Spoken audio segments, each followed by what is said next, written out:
Hi, this is Geetanjali. आज की इस वीडियो से हम स्टार्ट करेंगे डिस्कस करना हिंदू लॉ।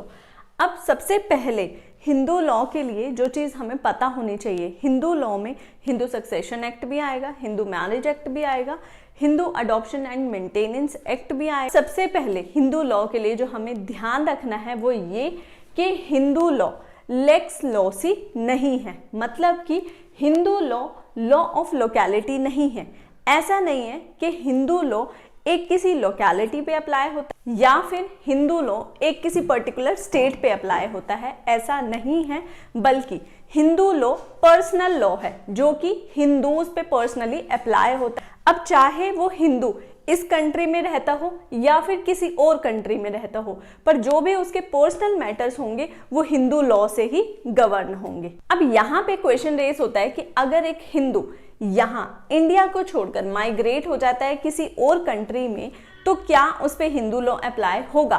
तो ये बात हमें ध्यान रखनी है कि एक हिंदू जब माइग्रेट होगा एक कंट्री से दूसरी कंट्री में, तो जो भी उसके कस्टम और पर्सनल लॉ हैं वो उसके साथ ही जाएंगे, तो उसके जो भी पर्सनल मैटर्स होंगे वो हिंदू लॉ से ही गवर्न होंगे। अब यहाँ पे हमने ये तो डिस्कस कर लिया कि हिंदू लॉ पर्सनल लॉ है। ये ऐसा लॉ नहीं है जो किसी एक लोकेलिटी, एक कंट्री या एक स्टेट में चलता हो, बल्कि ये एक पर्सनल लॉ है जो कि अगर वो पर्सन माइग्रेट भी हो जाता है तो उसके साथ ही जाएगा, यानी जो भी पर्सनल मैटर है उसके वो गवर्न होंगे हिंदू लॉ से। उसके बाद हम डिस्कस करेंगे एप्लीकेशन ऑफ हिंदू लॉ, यानी कि हिंदू लॉ किस किस पर अप्लाई होता है।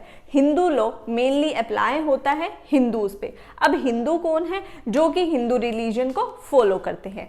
अब ये एप्लीकेशन ऑफ हिंदू लॉ हमें दिया गया है section 2 of Hindu marriage act, section 2 of Hindu succession act, section 2 of Hindu adoption and maintenance act, साथ ही section 3 of Hindu minority and guardianship act में। उसके बाद अब देखते हैं एप्लीकेशन ऑफ हिंदू लॉ है क्या, यानी कि हिंदू लॉ किन किन पर अप्लाई होता है और कौन कौन से वो लोग होंगे जिन्हें हम हिंदू कहेंगे। हिंदू लॉ जो है वो उन पर अप्लाई होता है जो कि हिंदू हैं।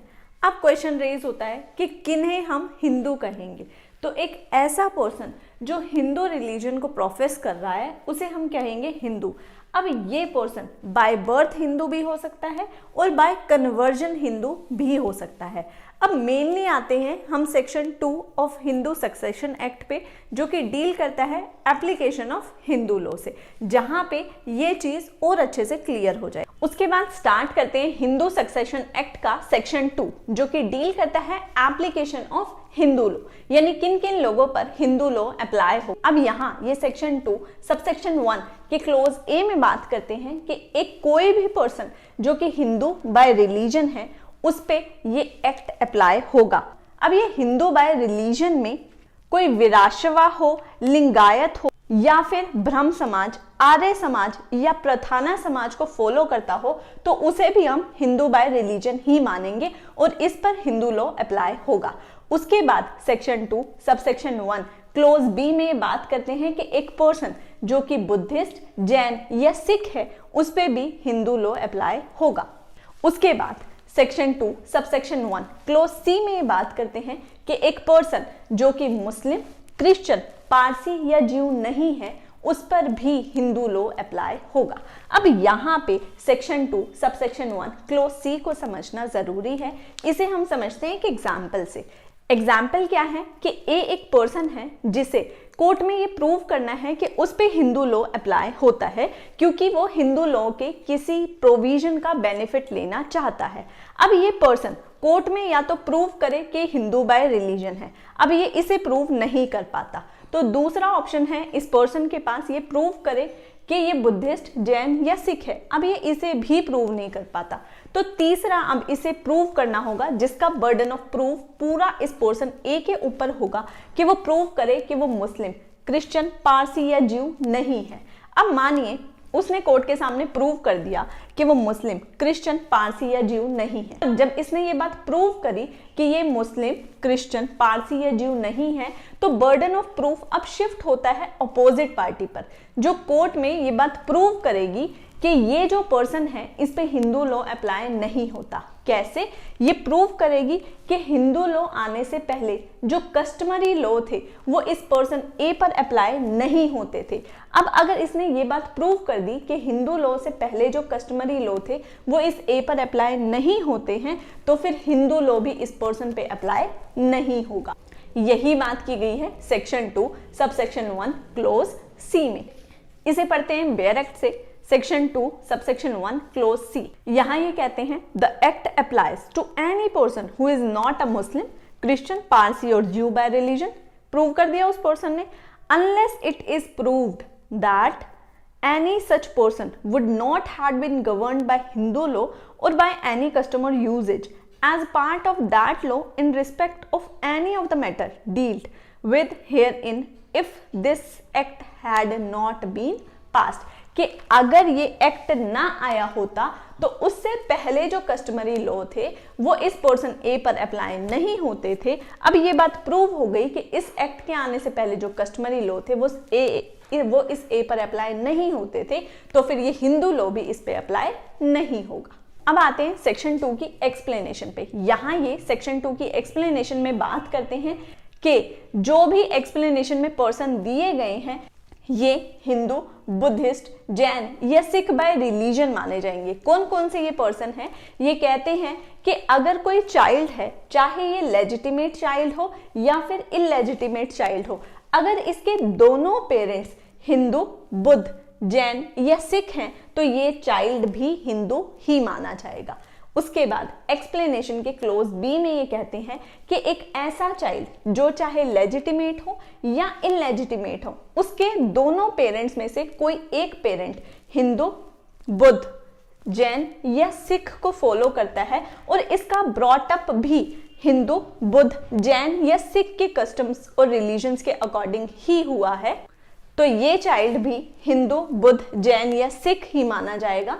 उसके बाद ये कहते हैं कोई ऐसा पर्सन जो कि कन्वर्ट हुआ है या फिर रिकन्वर्ट हुआ है हिंदू, बुद्ध, जैन या सिख में, तो उसे भी हम हिंदू, बुद्ध, जैन या सिख ही मानेंगे। उसके बाद सेक्शन 2 सबसेक्शन 2 में ये बात करते हैं कि जो भी प्रोविजन हमने सबसेक्शन 1 में पढ़े हैं ये सभी मेंबर ऑफ शेड्यूल्ड ट्राइब्स पर अप्लाई नहीं होते। अब मेंबर ऑफ शेड्यूल्ड ट्राइब्स हमें दिए गए हैं आर्टिकल 366 क्लोज 25 में, तो उनके ऊपर ये सभी जो रूल्स हैं ये अप्लाई नहीं होते हैं जब तक सेंट्रल गवर्नमेंट नोटिफिकेशन निकालकर ये ना कह दे कि ट्राइब्स पर भी ये सभी रूल्स अप्लाई। कौन सी गवर्नमेंट? Central government. उसके बाद सेक्शन 2 सबसेक्शन 3 में बात करते हैं कि हिंदू लॉ में जहां पे भी एक्सप्रेशन हिंदू यूज किया जाएगा तो उसमें वो सभी लोग इंक्लूड होंगे जो कि सेक्शन 2 के अकॉर्डिंग जिन पर हिंदू लॉ अप्लाई होता है। अब ये था सेक्शन 2 जो कि डील करता था कि किन लोगों पर हिंदू लॉ अप्लाई होगा।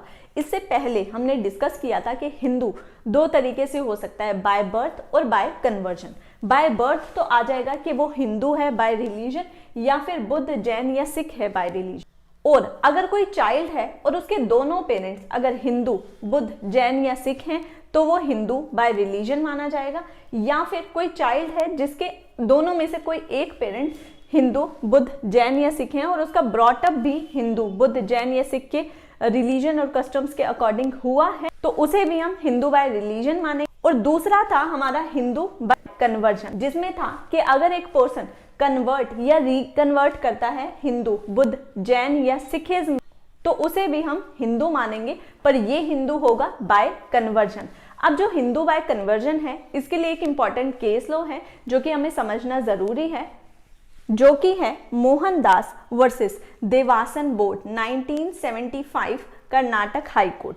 यहाँ इस केस में कोर्ट ने ये बात हेल्ड करी कि अगर एक पर्सन डिक्लेयर करता है कि वो हिंदू रिलीजन को फॉलो करना चाहता है और उसकी ये डिक्लेरेशन बोनाफाइड है बिना किसी मालाफाइड इंटेंशन के, तो उसे हम हिंदू मानेंगे बाय कन्वर्जन। उसके बाद हम डिस्कस करते हैं सेक्शन 3 जो कि डेफिनेशन क्लोज है। यहाँ पे कुछ डेफिनेशन दी गई हैं, तो इन डेफिनेशन में से जो भी इंपॉर्टेंट डेफिनेशंस हैं उन्हें हम डिस्कस करेंगे। सबसे पहले हम डिस्कस करते हैं एग्नेट और कॉग्नेट को। एग्नेट हमें दिया गया है सेक्शन 3 क्लोज ए में, वहीं कॉग्नेट हमें दिया गया है सेक्शन 3 क्लोज सी में।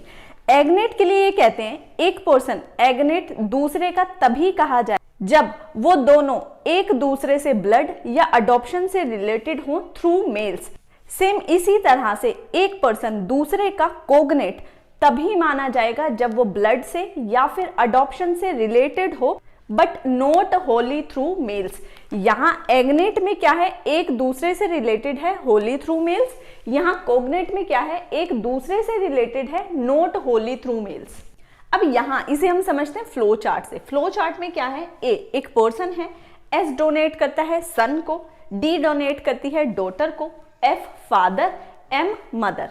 यहाँ ये पर्सन के फादर और उसकी मदर, ये उसकी father's mother, father's father, father के father's father's mother, father's father father.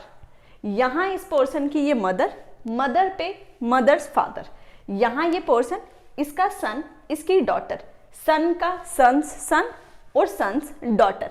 तो एग्नेट कौन कहे जाएंगे, जो कि होली थ्रू मेल्स हो। तो इस केस में होली थ्रू मेल्स ये सभी, और इस केस में ये सभी एग्नेट कहे जाएंगे। अब ये जो रेड मार्क में है इसे हम एग्नेट नहीं कहेंगे, ये होंगे हमारे कोग्नेट जो रेड मार्क में है। जो ब्लैक है ये कहे जाएंगे एग्नेट। समझना कैसे है कि एक दूसरे से जो कनेक्टेड है, होली थ्रू मेल्स कनेक्टेड है, और ये बिल्कुल इस फ्लो चार्ट से क्लियर हो जाएगा।